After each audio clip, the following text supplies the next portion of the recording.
강원도와 경기도를 걸쳐 흐르는 북한강. 세찬 물살을 가진 이 강은 남성을 연상시켜 순물 또는 웅수라는 이름도 갖고 있죠.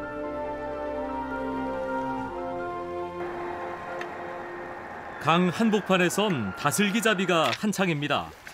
물이 깊은 탓에 허가를 받아 그물로 잡아 올리죠. 알이 꽉 찼겠어요. 요새는 꽉 찼을걸. 달팽이가 고여 있는 데는 그렇고 흐르는데 여기가 달팽이가 요 근방에서 제일 맛있다 그래. 요거 먹어서. 강이 주는 풍요를 마음껏 누렸지만 시내 한 번 나가는 건 보통 일이 아니었습니다. 여기는요 옛날에 오지마을이라 해서 교통수단이에요. 그 배가 없으면 여기 이 도로가 없었어요. 시내 도로가 없었어요. 그래서 그 자갈밭을 이거 생긴 지 얼마 안 돼요. 다니니까 이제 그게 이제 교통망으로다가 배를 건너 다녔어요. 근데 거의 다 집집마다 하나씩은 있었어요. 식재료가 들어오지 않을 땐 다슬기가 밥상을 차지했죠. 이거 봐요. 이거 들어오고 나가는 거. 도끼 나가라고. 독 빠지라고 검은 거. 이거 뽀얗잖아 아까부터. 소금으로 문질러 물이끼를 닦아내고 해감도 시킵니다. 모래무지와 동작에 강새우를 넣고 매운탕을 끓일 겁니다. 팔당댐이 생기고 물이 깊어지기 전 강변에서 다슬기를 잡아 즉석에서 해먹던 음식입니다.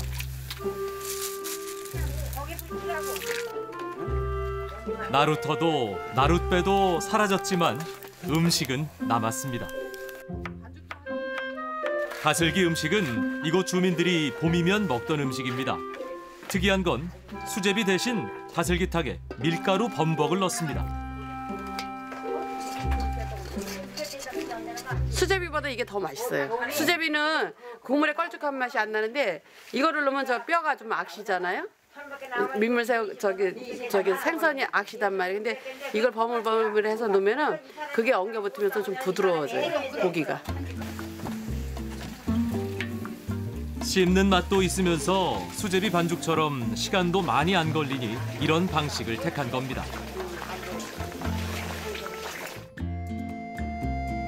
강변에서 바로 해먹기도 제격이었겠죠. 강으로 산으로 막힌 오지 마을이다 보니 돼지 비계도 귀했습니다. 그래서 된장에 비계를 썰어 넣고 20일 정도 삭혀낸 돼지 비계 된장을 만들었습니다.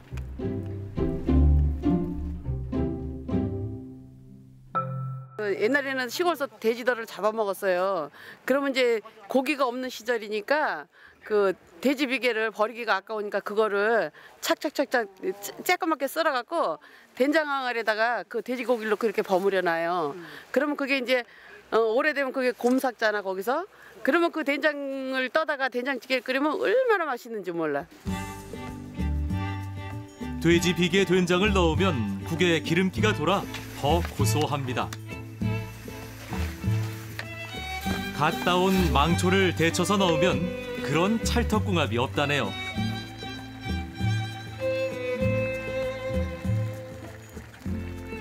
초록의 봄이 뚝배기에 오릅니다.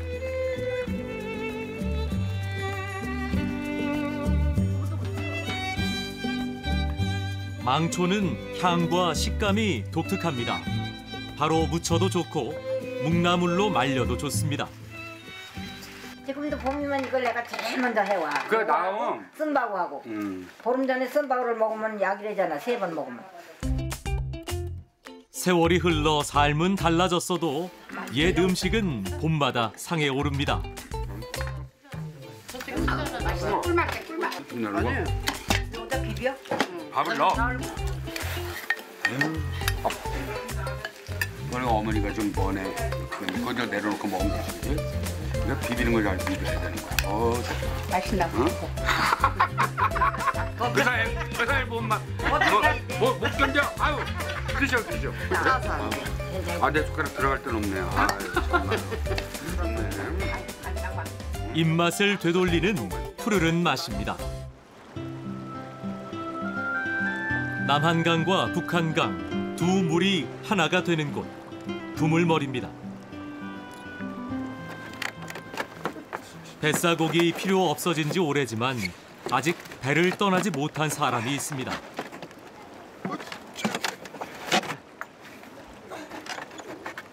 두물머리에서 저쪽 광주 남정면 귀열이라고 지금 저 보이는 저 마을을 1km 되는 그 구간을 오고 가고 손님들을 실어 날렸어요. 그럼 하루에도 몇 번씩? 그렇죠. 예. 뭐 한 사람도 있으면 가고 두 사람도 있으면 가고 이렇게.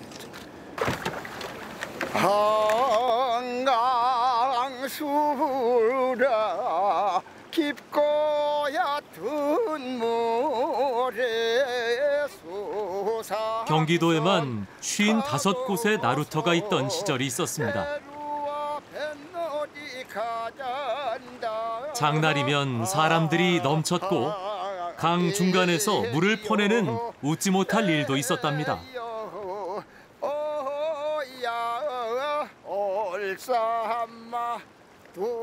다 추억이 된 얘기입니다.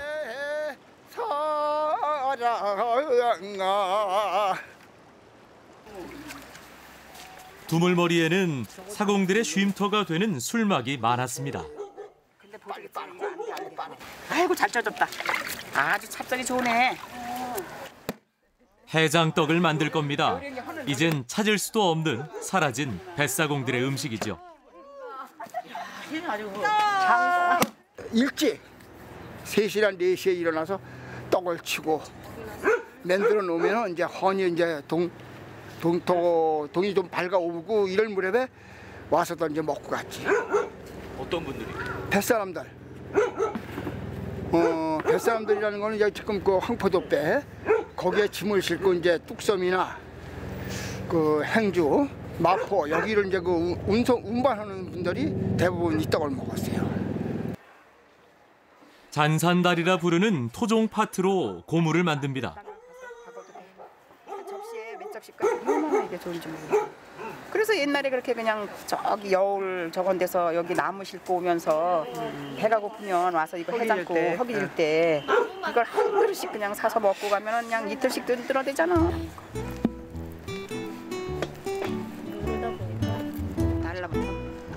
떡 만드는 과정만 보면 이게 뭐 별스럽냐 싶지만 해장떡의 묘미는 다른 데 있습니다. 눌러놓으면 이게 커지거든. 이게.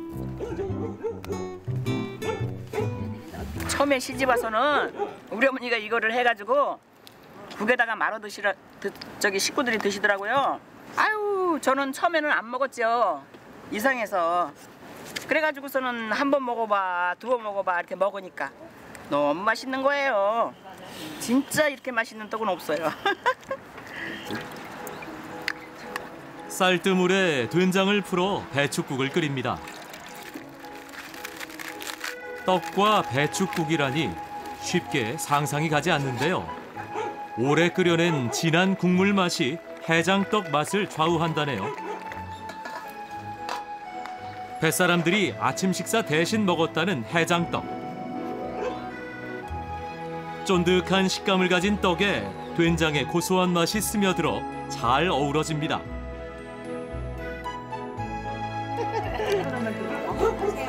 자, 당신도 먹어봐요. 오늘 떡 왜 이렇게 맛있어? 다른 데보다 더 맛있네. 맛있어요? 네. 진짜 맛있게 됐어요. 처음엔 진짜 못 먹었는데 먹다 보니까 술술 잘 넘어가요. 꾸민 듯 꾸미지 않은 듯 강마을 사람들의 밥상은 흐르는 강물을 닮았습니다. 잊히지 않는 기억을 품은 강, 그 추억이 우리의 밥상에 담겨 있습니다.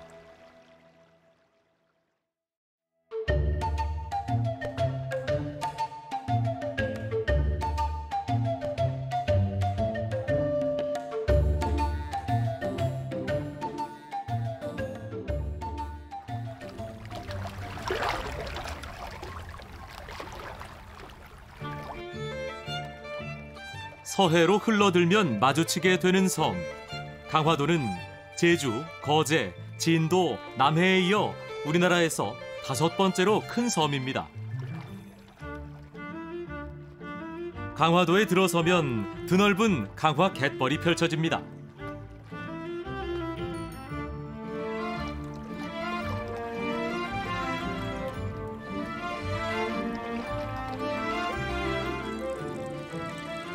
세계 5대 갯벌로 손꼽히는 강화 갯벌은 물이 빠지면 4km가 갯벌로 변하면서 생명체들이 살아 숨쉬는 장관을 연출합니다.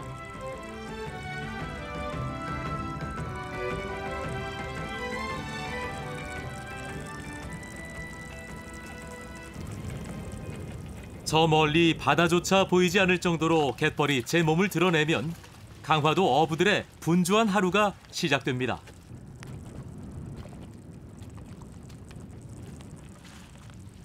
그물에 걸린 숭어를 거두기 위해서지요. 숭어떼가 자주 오가는 길목에 그물을 설치해두고 마치 집 앞에 텃밭을 일구듯 하루에 한 번씩 그물을 손봐가며 숭어를 거둡니다. 이건 원지네, 원지.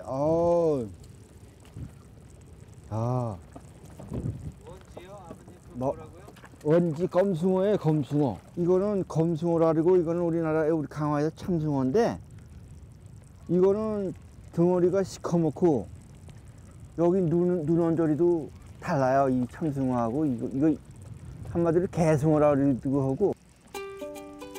머리가 크고 등이 검은 것을 숭어, 눈 주변에 노란 태가 있는 것을 가숭어라고 부르는데요.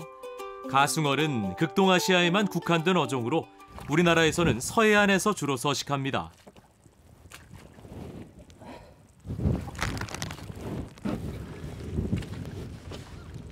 숭어가 한창 살이 오르는 계절이니 어부의 마음도 절로 여유로워집니다. 지고 나가려면 이제 또 어깨가 뻑뻑지근하가는데. 요거 남은 생선들은 어떻게 하세요? 이건 이제 갈매기도 좀 먹고 그래야죠, 뭐. 갈매기. 네. 갈매기도 먹고 그래야지, 그거, 애들 내일 또 더 큰 고기 좀 몰아달라고 그러고. 야식들 이거 먹고 내일 큰 고기는 몰아와. 어이씨, 열어.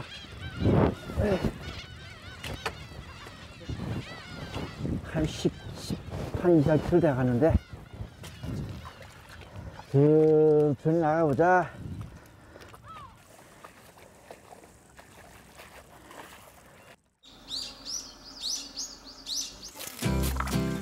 나이가 들수록 혀끝을 자극하는 맛보다 어린 시절 밥상머리에서 마주했던 소박한 맛이 그리워지나 봅니다. 강화도에서는 그 맛을 내는데 숭어가 빠지지 않습니다. 이맘때 숭어는 콜라겐이 풍부해서 사골처럼 뽀얀 국물이 우러나오는데요. 물을 적게 넣으면 젤리처럼 끈적해질 정도여서 기본 양념만 해도 풍부하고 깊은 맛이 난답니다. 잔치나 해장국이 생각날 때 어김없이 밥상에 오르던 맑은 숭어탕. 이 지역에서는 맹장국이라고 부릅니다.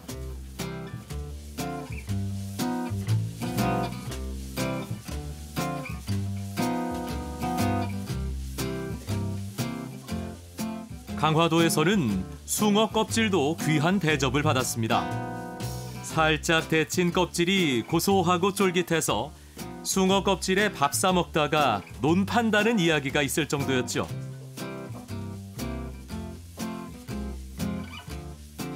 일본 에도 시대에는 천하의 3가지 진미로 숭어를 꼽기도 했다니 가까운 섬나라에서도 숭어가 강화도 못지않은 사랑을 받았나 봅니다.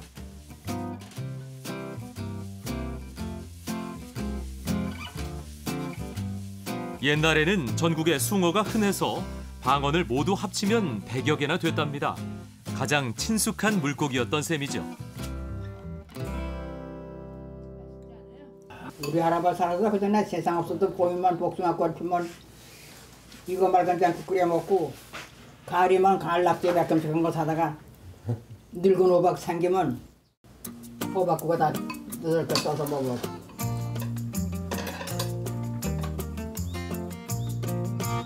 매년 3월이면 강화도에서는 어란을 만듭니다. 어란은 생선알을 절여 말린 음식인데요. 조기알이나 민어알로도 만들지만 숭어알로 만든 것을 가장 귀하게 여겼습니다.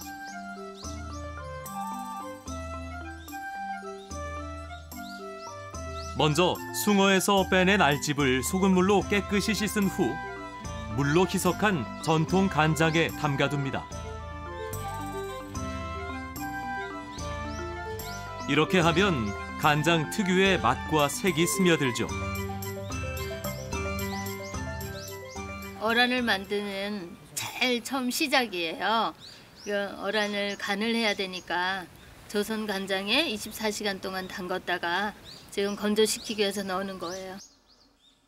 24시간 이 정도 말르면 이제 수분만 살짝 마르면 그때 참기름을 발라서 하루에 2번씩 참기름을 발라서 뒤집어주면서 건조시키면 돼요. 참기름을 바르고 말리는 과정을 20일 동안 반복하면 어란이 완성됩니다. 불에 달군 칼로 아주 얇게 썰어서 앞니로 조근조근 깨물어 먹어야 그 깊은 맛을 느낄 수 있다는 어란.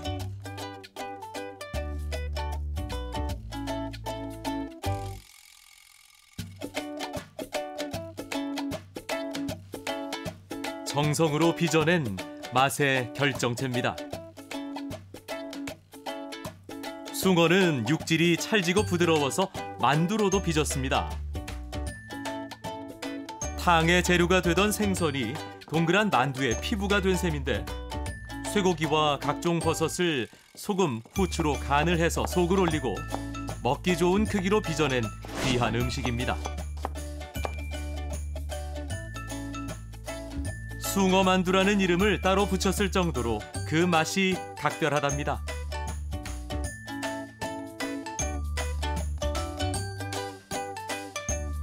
어만두가 있잖아요. 민어나 광어보다 숭어가 훨씬 숭어 만두가 더 맛있어요. 담백하고.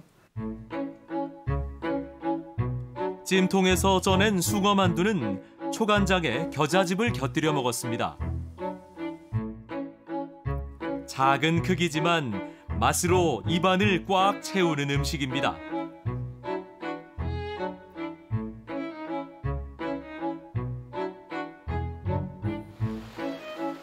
만물과 공존해온 갯벌을 품고 자연이 주는 풍요로움으로 강화도의 밥상을 살찌웠습니다.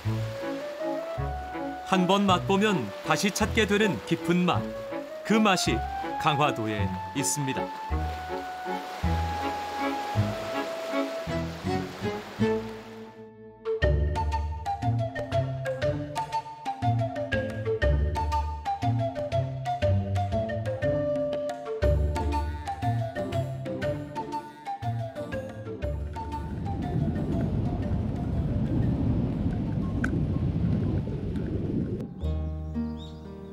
군사 분계선을 넘어 내려와 한강으로 이어지는 임진강. 약 250km의 긴 강이지만 3분의 2는 북녘 땅에 흐릅니다.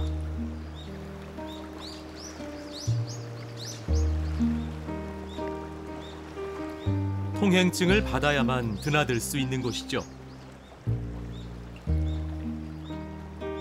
지금은 약 20명의 어부들이 이용하는 작은 뱃나루가 된 임진나루. 하지만 과거 조선시대에는 개성과 한양을 잇는 주요 교통로로 임진강 유역의 대표적인 나루였습니다.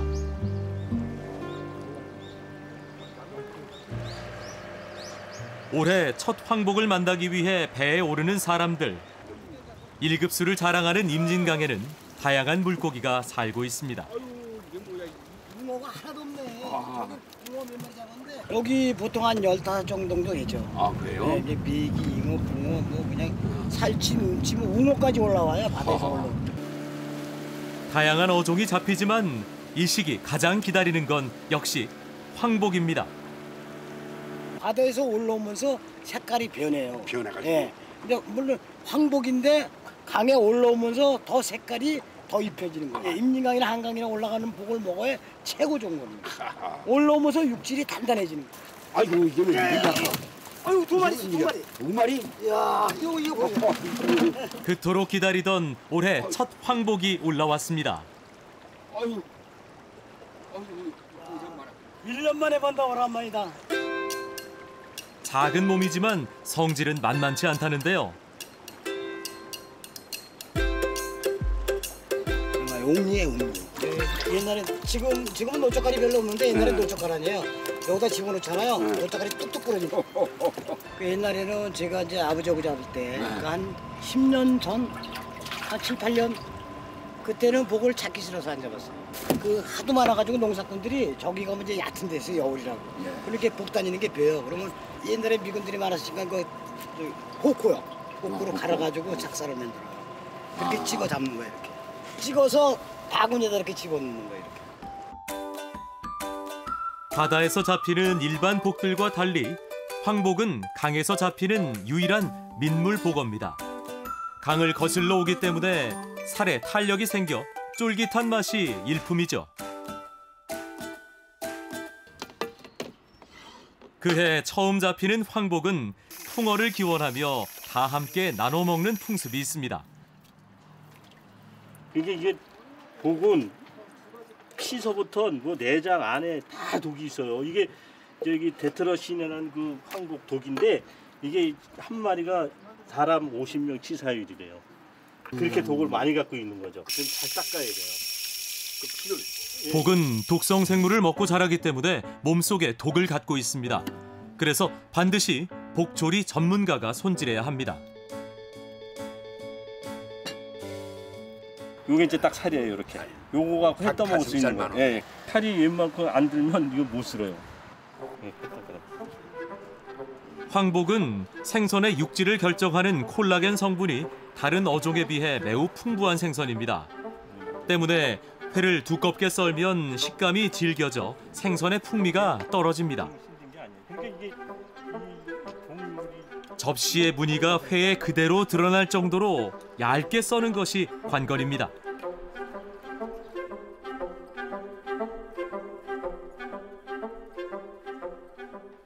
육질이 쫀쫀하고 기름기가 없어 먹을수록 매력 있는 음식입니다.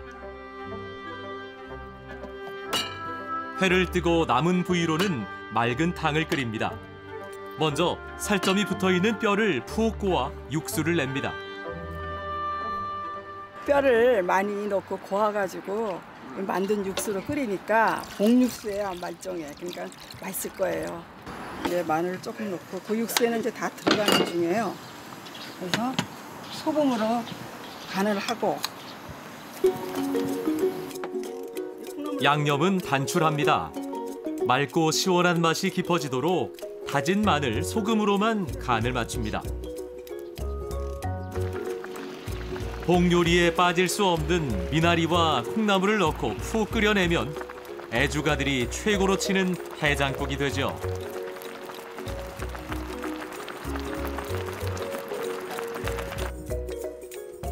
황복은 육질이 단단해서 찜에도 제격입니다.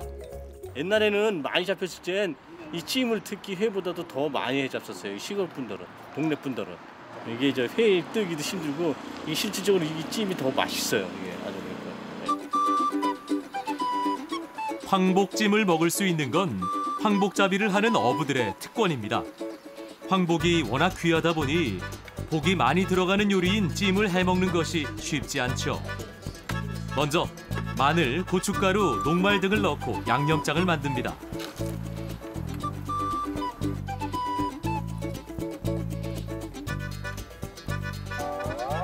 한 번 푹 삶은 황복에 각종 채소와 양념장을 넣고 다시 한 소끔 끓여내면 쫀득한 맛이 일품인 황복찜이 완성됩니다. 한때는 금강, 섬진강, 낙동강에도 황복이 올라왔습니다. 하지만 이젠 모두 사라지고 유일하게 임진강만 남았습니다. 황복 맛을 볼 수 있는 곳도 여기뿐입니다.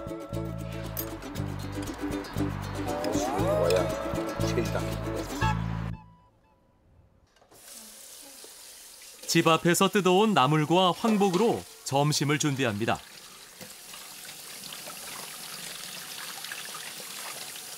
수육으로 하면은요 생선이 쫀득쫀득한 걸 아주 흐트러지도 않고요. 아주 식감도 맛있고 아주 진짜 뽀드럽고 아주 그냥 맛있어요. 황복 수육은 과정이 꽤 간단합니다.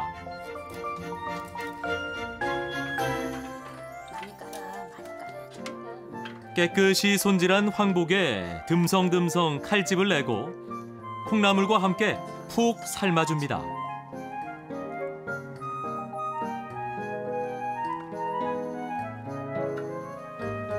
그런 다음 보고가 다 익을 때쯤 뚜껑을 열어 미나리를 올립니다.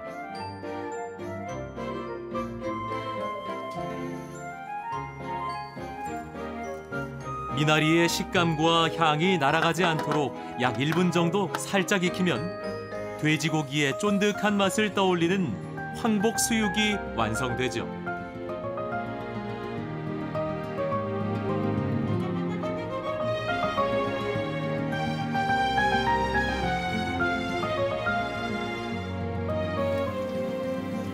때로는 부속 재료들이 주재료 못지않은 맛을 내기도 합니다. 복의 껍질 맛이 그렇죠.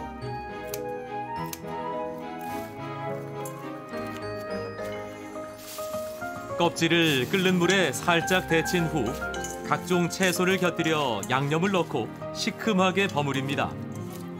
보기만 해도 고소하고 쫄깃한 맛이 느껴지죠.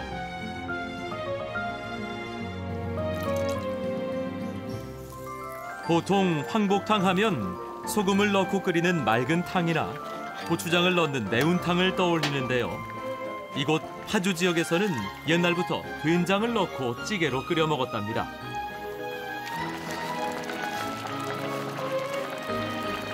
아버님이 고기 잡을 때부터 복은 된장으로 끓이는 것만 알았어요. 그리고 제가 뭐 얼추 어디서 전해 듣기도 원래 옛날식으로는 된장이 제일 낫다고 하시더라고요.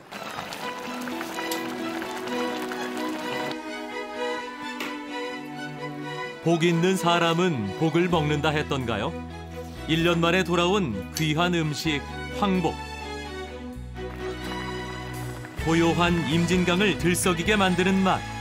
쫄깃한 그 맛을 느껴보는 건 어떨까요?